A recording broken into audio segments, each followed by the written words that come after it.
Hey, it's Dave from CG Shortcuts. Today, we're going to do this. We're creating this abstract effect in Houdini with Nelson Noa.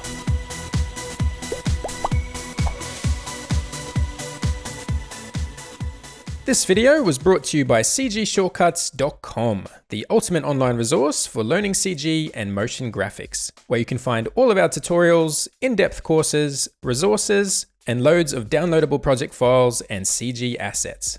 You can now also become a CG insider and get unlimited access to exclusive members-only content.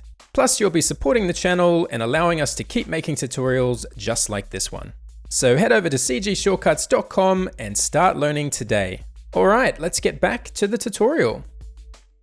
All right, let's get started. So I've gone ahead and I've created the initial base of our effect, which is just a curve that I drew manually. And then I've used a sweep in order to create these tubes. Basically, the whole purpose or the basis of this effect is to create a sandwich of 3 different tubes. So if I show you this tube and I template them all together, you'll notice that they're basically a progression of each. Now let's go ahead and begin our effect. So the first thing you'll need to do is drop down a Vellum configured grain fluid right here. And what I'll do is that it'll help us convert this volume or this geometry into a series of points. So I'll set that to 0.05. And right off the bat, you can see that we have our points. I'll set our packing density to 2. And I'll enable our physical attributes. Inside the physical attributes, this is the basis of how we'll create our swirls. Depending on the settings that we use here, how these particles will behave against each other. So next, I'll drop down a group, set it to points, and then an attribute noise, and I'll plug in all 3 of them. Our first group will be called fluid inner. And here for attribute noise, we'll just call this noise. And what we want to do is basically create a noise to alter our viscosity. So our viscosity for the inner tube will be set to 10. And our surface tension will be set to 10 as well. To recap, with viscosity, what we have is how water-like or not water-like our fluid will be. So a viscosity of 10 would be more like honey, and a viscosity closer to 0 would be more like water. So the next thing I'd like to do is create an attribute noise on our viscosity. And I'll make sure to enable float, since viscosity is a float, not a vector. And then I want to multiply this noise to my original viscosity. So if we go back to add, we're just adding noise to our viscosity of 10, as you can see here in our spreadsheet. So once we do multiply, we're multiplying our noise via viscosity.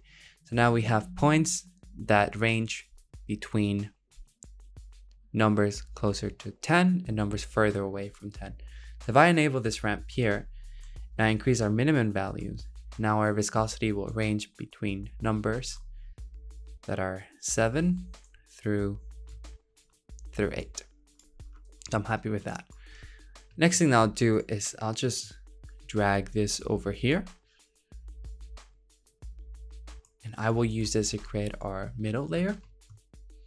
So I'll call this fluid middle.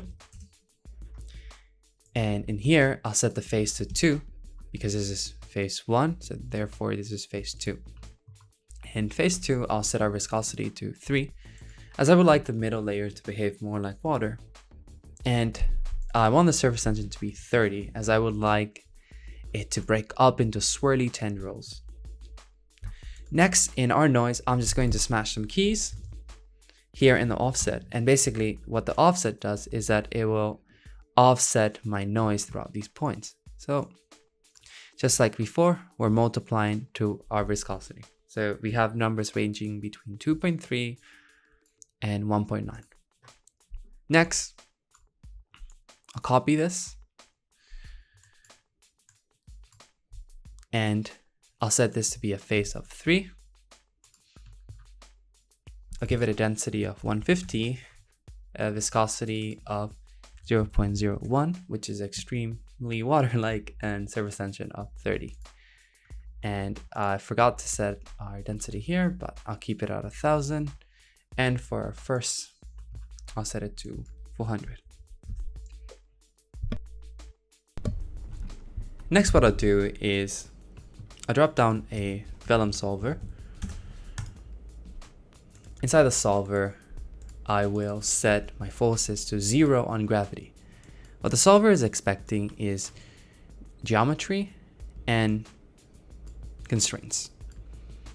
So if I hit play,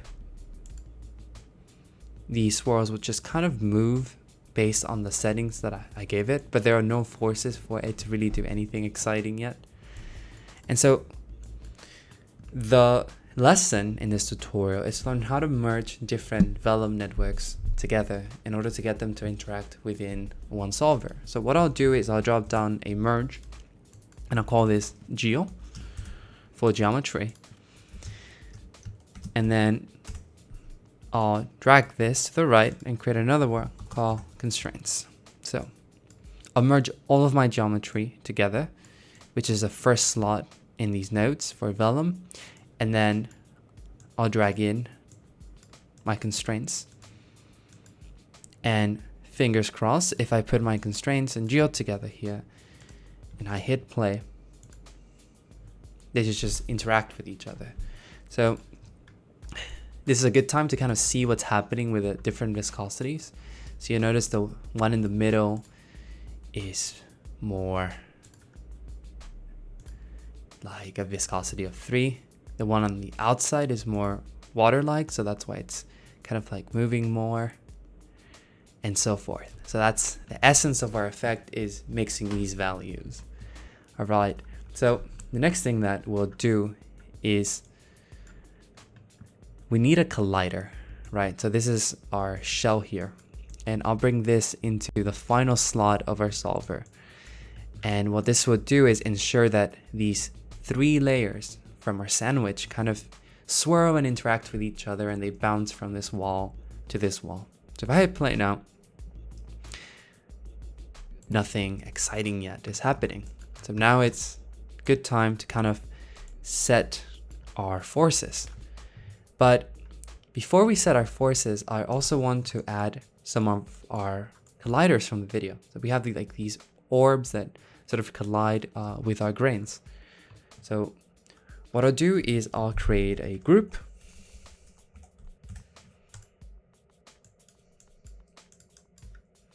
And inside this group, I'll keep it as primitive, and I'll enable keep in bounding regions. I'll bring this bounding box to the top. I'll shrink it a bit, bring it a bit more to the top. And now we have it in the middle. I'll call it isolate, as we are isolating just this land. I'll drop down a sphere. I'll set the sphere to be about 0.035 or 39, just shrink the sphere a bit. I will remesh the sphere.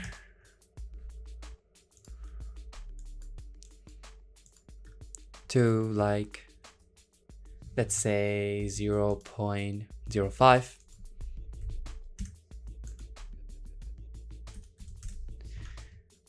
And then I'll do a copy to points. And I'll do a scatter. And inside the scatter, I'll pick the isolate group. And as you can see, what we want to do here is just create some random points here. And I'll set that to about 24. And I want to copy these spheres onto this point. And then I'll just hit Shift L by selecting these boxes. And now what we have is these colliders, which are being sourced by this inner shell, which are closest to the inner group. So we'll create another group. And we'll call this group soft bodies. And we'll make sure to set this to primitives. Great. And next, what we'll do is drop down a Vellum configure soft body. And we'll pipe in our soft body geometry and we'll review our settings. So here in set uniform, I'll set the mass to be 0.2, as this is going to give me smoother results. And then I will set my stiffness to 100 and our damping ratio to 0.02. And this will further soften my soft body so they don't act like water, but rather silicone. And then my stiffness here, I'll keep it at default. And then in my struts, I'll keep it at default as well. You can always play with these settings. Now, the magic is we want to merge these geometry and constraints to the ones here on the left. So just like before, geometry goes with geometry and constraints go with constraints. So now geometry goes with geometry and constraints go with constraints. And you can imagine that you could keep stacking these layers and you could blend between all sorts of Vellum networks.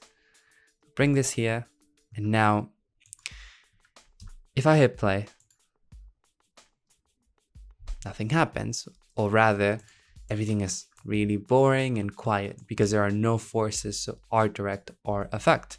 So what I'll do is come inside the solver by double clicking, and once inside, I'll drop the pop wind,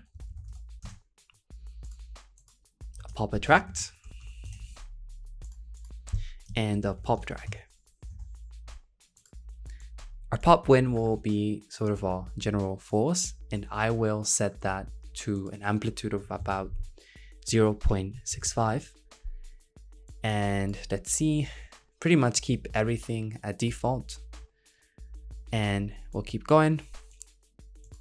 Then in our pop attract, I will set this to work on our soft bodies. And for some reason, our soft body isn't coming through. So let's see why that's the case. So soft bodies, we'll set this to points. Come back inside. And here they are. Okay. So now what we'll do is we'll set a full scale of 5. And our goal will be like 2. So to quickly explain that, what it means is that these spheres are going to be attracted to somewhere up here. So then what I like to say is I only want you to be active if the frame is less than 20. So these spheres on the outside will try to reach this number here, 2. But after frame 20, it won't be active anymore. So it's just a force to kind of tell them, hey, go up. Next, pop drag will help us sort of relax our effect by adding some resistance. So I'll set that to about 0.5. I'll return here to our solver, return to perspective viewport, and fingers crossed. Let's hope that this works.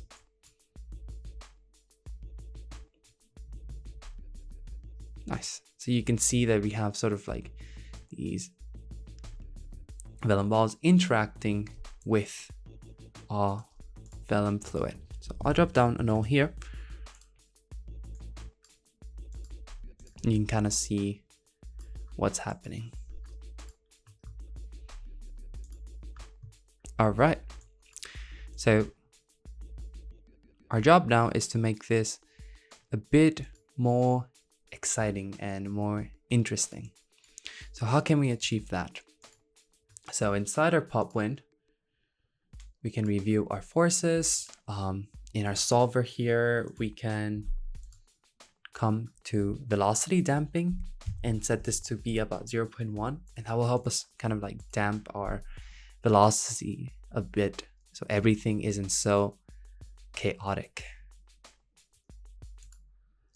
Nice, you have this really nice interaction. We can also come here to our soft bodies and check our settings again. Might bring this damping ratio to be about 0.1, make them even less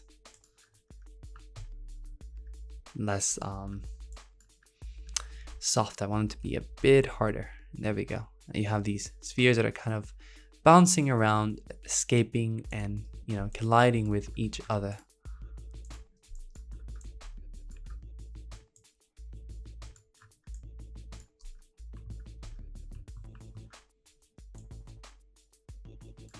So if I hit D and come into our view and set this to dark, it will be a bit easier to see what's happening.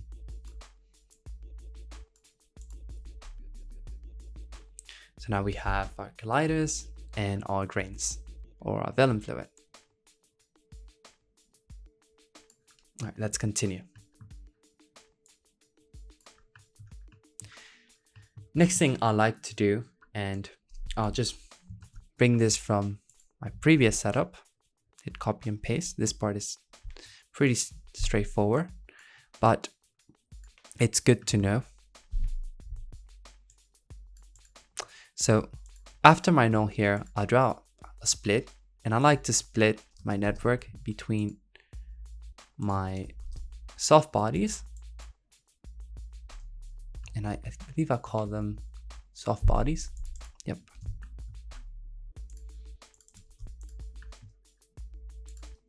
So between these guys and the liquid here.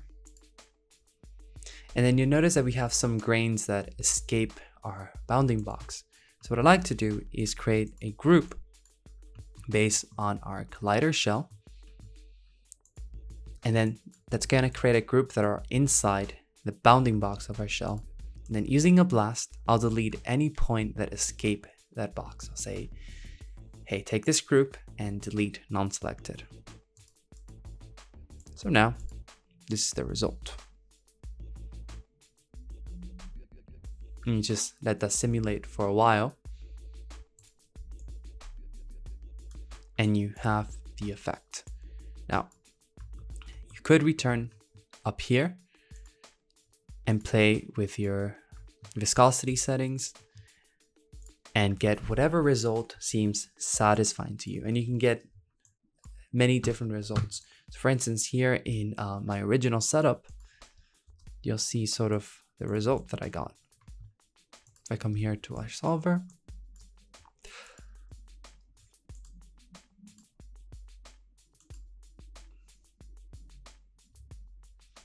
you'll notice here that it's kind of hard to see in real time.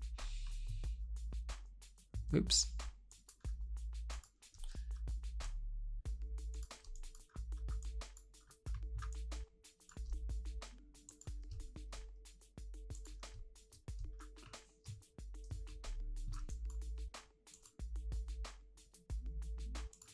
So you have the swirls. And this is the file that's provided for the video.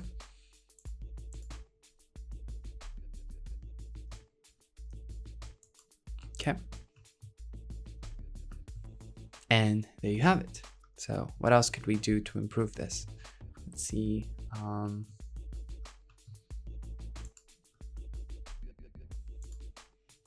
One thing to consider is we're working with fluids, so bringing up the substeps a bit here, something like 4 will give you more predictable results. But personally, I like to set this to 1 to work quicker, and then once I do my file cache, I set it to 4. Well, and for some housekeeping, what you can do is drop down an attribute randomize on CD on each of these streams.